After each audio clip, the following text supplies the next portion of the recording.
He was the kind of man who could walk into a room and make people feel safe. His smile confident, his words smooth. He seemed intelligent, ambitious, and charming. The kind of man anyone could trust.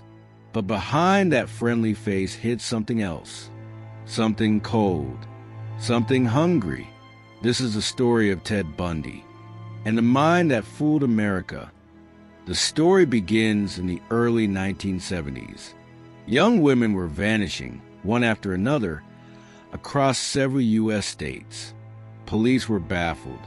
The disappearances seemed random, but in truth, they were the work of one man, operating in plain sight. Ted Bundy. To the outside world, Ted was a perfect citizen. He studied psychology. He volunteered at political campaigns. He dated, smiled, and joked with friends. He even worked at a suicide hotline, helping people step back from the edge. Yet every night, something darker whispered inside him. Bundy's crimes weren't born from impulse. They were built on control, meticulous, rehearsed, and cruel. He studied people, learning how to act normal, how to blend in, how to mimic empathy. Every charm he displayed was practiced. Every smile was a mask. He knew how to read emotions but never felt them, and that perhaps is what made him so terrifying. The first known murders began around 1974. Bundy would approach young women in public places, libraries, campuses, parking lots. He often wore a fake cast or sling, pretending to need help. Once the woman offered it, he would lead her to his car, a tan Volkswagen Beetle, and that was where the mask came off. What happened next was something only Bundy truly knew. The women disappeared one by one, as if the earth had swallowed them whole. Their remains, when found, told stories of unimaginable violence. Yet, Bundy never showed remorse, not even once. The most disturbing part wasn't just what he did. It was how he acted afterward. After killing, Bundy returned to normal life effortlessly. He continued dating his long-term girlfriend.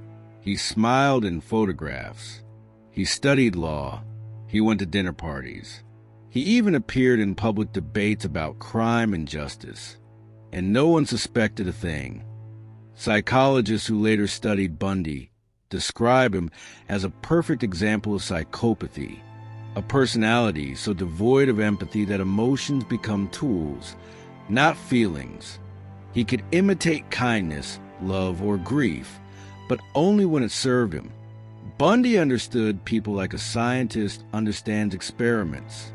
He knew how to manipulate, how to create trust, and how to destroy it completely. He wasn't killing for money, revenge, or passion. He was killing to feel powerful. To him, control was everything. Bundy once described his crimes as something that just happened. But experts know nothing about Bundy just happened. He planned every move. He returned to crime scenes. He revisited his victims, both physically and mentally, reliving the horror he caused. He kept trophies, memories, fragments of lives he ended, as proof of his control. In 1975, his luck began to fade. A simple traffic stop led to the discovery of suspicious tools in his car: handcuffs, rope, a ski mask. Police started connecting the dots. Bundy was arrested, escaped custody twice, and still managed to kill again before his final capture. Even behind bars, his charm never faded. Reporters wanted to talk to him. Psychologists wanted to study him. Women sent him love letters. Ted Bundy became famous, and he loved it.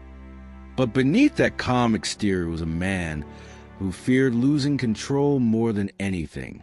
He represented the duality of evil, intelligence mixed with emptiness, charisma mixed with cruelty. And when he finally faced the death penalty, he tried to delay it by offering information about his victims. bargaining with human lives until the very end. He confessed to more than 30 murders. But the real number? No one knows. The final moments of Ted Bundy's life came on January 24th, 1989. As crowds gathered outside the Florida State Prison, people cheered. They held signs that read, "Burn, Bundy, burn."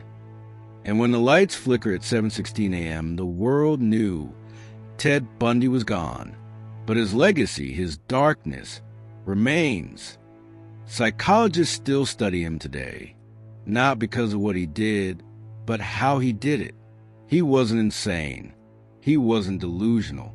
He was calculated, rational, methodical, and that is what makes Ted Bundy one of the most terrifying criminals in history.